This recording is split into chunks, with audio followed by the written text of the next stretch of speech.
Okay. Okay, so thank you, Sarah and Nkun. So indeed, yes, the article is about symbolic execution of quantum programs, and in particular quantum programs where there is also measurement and classical control. So the basic idea is that testing, debugging, and verifying quantum code is something that is hard, and to do so, our basic strategy is to rely on symbolic representation and symbolic reasoning over the programs. By symbolic, I mean a kind of reasoning where at some point there are some parameters that are left free in the representation. And so symbolic reasoning will hold for any possible value of these three parameters. So it can be the input that we give to the circuit, it can be a probability of something happening, or it can be a path in the superposition of the state. Here I will present the symbolic format for representation that we are using. It is called hybrid path sums. And I will tell about the implementation that we made of this format and present some experimental results that we got from this work. So first, again, and it has already been said, simulating something that is quantum is hard. And yeah, basically, we get some exponential data structure as soon as we do something to a quantum register. So when it is only unitary, it is hard, it is exponential, but things even get worse. Whoa. Okay, so there was something on this slide, but something happened. Basically, it is harder when you get to something that is hybrid with measurement and classical control over it. Because when you measure, you have to consider the projection of your operator. Maybe this projection that you have to consider in parallel are in exponential number, and then you have to deal with the renormalization and so on. In addition to that, it happens that actually what we call a quantum program at some point in the day turns out to be something that will be implemented as hybrid. Because maybe there is this thing of hybridization, maybe you care about how long you will request your quantum register and you will try to make it short as possible and to insert more and more classical things into your unitary if possible. Or maybe you want to perform some error correction, and here it is a complete intertwining of things that are unitary and things that are classical and that rely on the measurement. Yes. So we want to verify this, and it appears that in the quantum context it is very hard and maybe not reasonable to rely on the standard strategy for the classical case that is based on assertion checking and test. Assertion checking doesn't work because there is the destructive measurement. If you want to test an assertion, you have to look at the state to measure it and to destroy the superposition. And final test doesn't work much better because what you want to test at some point will be a distribution of probability between different things that may happen. Maybe these different things are in exponential number, and so you will need a huge number of runs to get something for testing your distribution of probabilities. In addition to that, these methods presuppose that at the development time, you already have access to the quantum unit, which is far from evident in the usage scenarios that are considered. So instead of that, we promote and we develop tools that are based on static analysis, where there is no basically static analysis. By this, I mean that there are methods where you execute the code not directly on a quantum computer, but on a classical machine that will interpret it as a code working on something mathematical, on a mathematical representation. So there is no need to execute in the sense that you don't need to address directly the QPU. And also, instead of providing a statistical argument that you have great chance to believe that your specification will be met, you will get an absolute and mathematical guarantee that the specifications are met. In addition to that, you can also insert some symbolism in your specifications and your code. And in this case, in one run of verification, you have the guarantee for any possible value of the parameters that you have left free in the verification process. So to do that, we need first to have a compact and tractable representation for the hybrid quantum classical programs that we want to verify. And here the strategy is very simple. It starts from observing that thanks to Mathieu in 2019, we have a compact and tractable representation for purely quantum computing. And so the strategy, this representation is called path sums, and here the strategy is to take path sum and to extend them to the hybrid case. One word about the path sum in the unitary case first. So I like to start with this very standard description of the order finding in the Nielsen manual.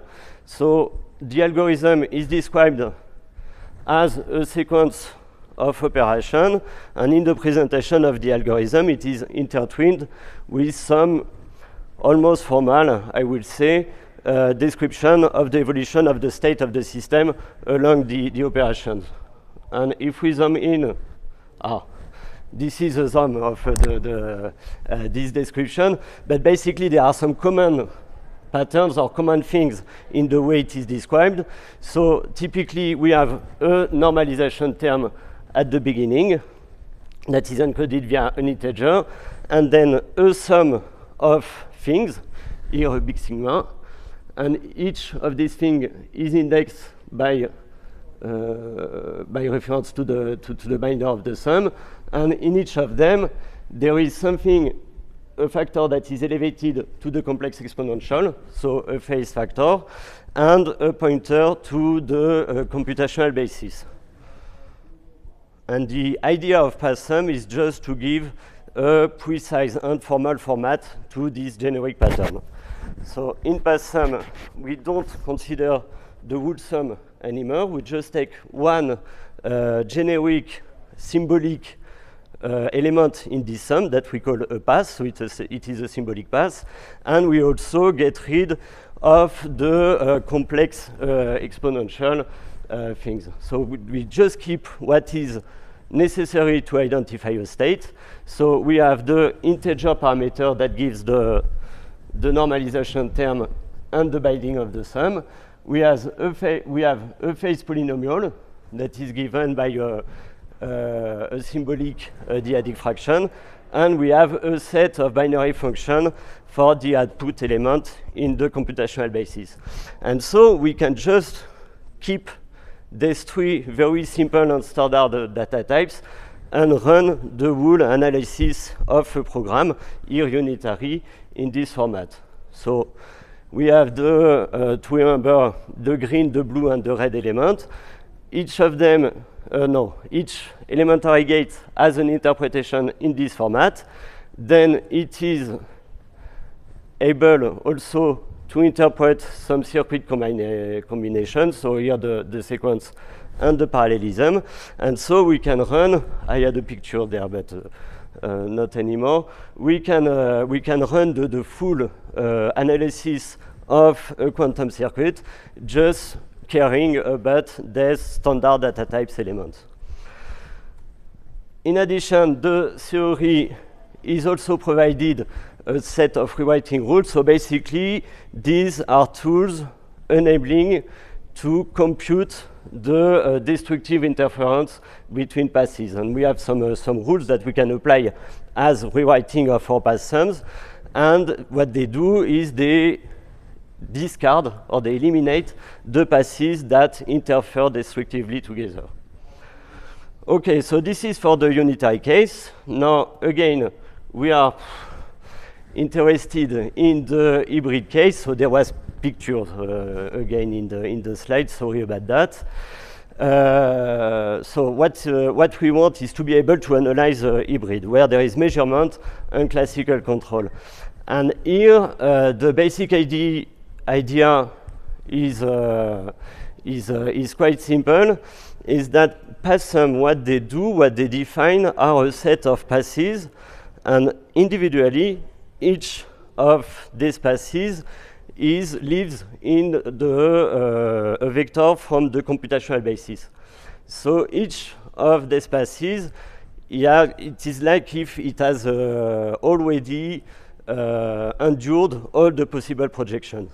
And so to analyze, or to analyze or to represent the fact that at some point one data cell in the PassSum has been measured, so is no longer something quantum, but is something classical. Basically, what we need to do is just to partition and to filter all the passes along the measurement scenario they belong to. We call them worlds, following some tradition, taking birth with Hugues works. So,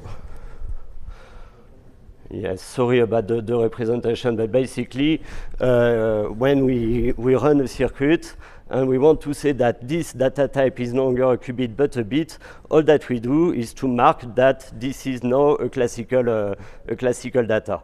And it doesn't change anything. We can follow on the analysis in the hybrid PassSum format, and it is only when dealing or when trying to get an interpretation of this in the Hilbert space that we will have to care that this is a quantum data and this is a classical data, and so to decide which of the passes are going to interfere together. Okay, so this is the principle of hybrid PassSums. We have some work for the extension of the calculus to this hybrid case. So here some rules to deal with the computing of interference. This rule has to care that we don't consider destructive interference from passes that don't belong to the same world. So there is some adaptation that had to be made. And we also designed some rules and some reasoning tools enabling to deal with the tensorization of states and the discarding of information from some of the registers, which is something that comes very straightly as soon as we are concerned with hybrid programs. We derived a core assertion language from this format. So very quickly, we are able to give a full description of the state of the system in classical and quantum registers. We can also talk more locally and describe the state in some parts of the registers.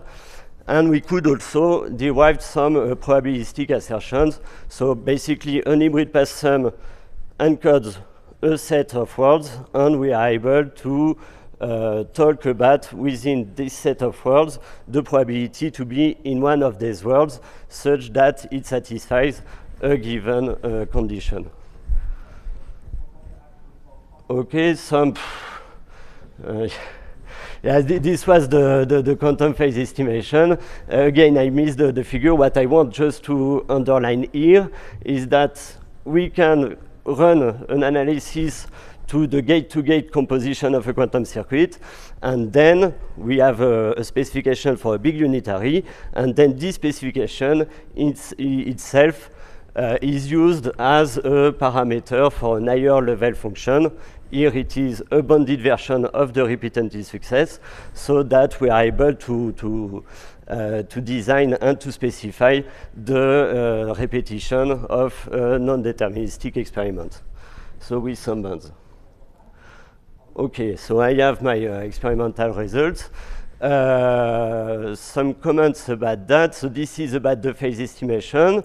As we see, when it is just about computing a probability from the unitary case, the format is very performant, and we gain several orders of magnitude with regards to the state of the art. In addition, and I think from what I know, it was the first time in the literature, we could plug this analysis in this higher level function of bounded repeated success. And here, for example, in a bit less than 3 minutes, we were able to compute the probability of satisfaction after trying the phase estimation over 300 wires with 10 different wires. Further experiments here with one interesting feature, and I won't develop on that, but the formalism is also able to formalize non-deterministic processes, and so we could formalize and play with some very basic examples of quantum error correction. So here is the 3-qubit code, and so it gives us great hopes that this formalism could be used for more scaled version of error correction. And we also use the tool for some experience on the equivalence relation on unitary circuits based on some standard versus mutant version of the quantum Fourier transform. And here again, we had a good scaling result with the possibility to handle up to 500 qubits. Okay, so in a nutshell, we have this compact and tractable representation format. It is quite flexible, enabling to deal with low-level gate-to-gate composition and also higher-level function.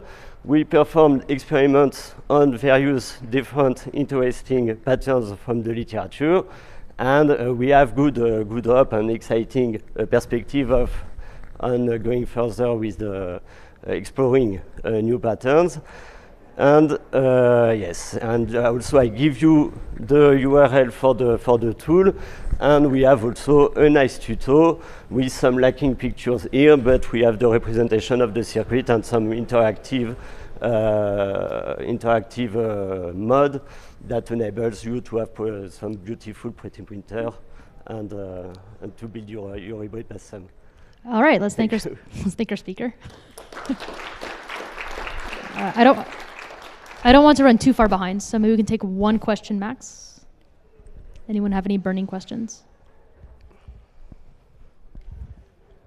So the Kubrick's paper, the big leap over Matt's original path sums is that you had symbolic reasoning, and you talk about symbolic reasoning here too. Did that create problems for checking that you're in different worlds if you don't have a concrete state? Sorry, I'm not sure I understand. So there is something between the question basically is about the link with the original Kubrick's paper. Yeah, so maybe just does this fully generalize Kubrick's?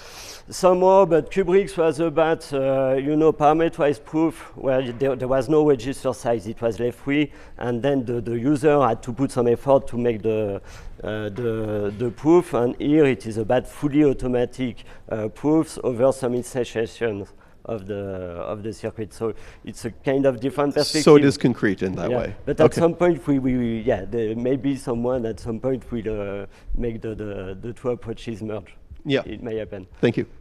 Thank you. All right, let's thank our speaker again. Our next talk is on VY.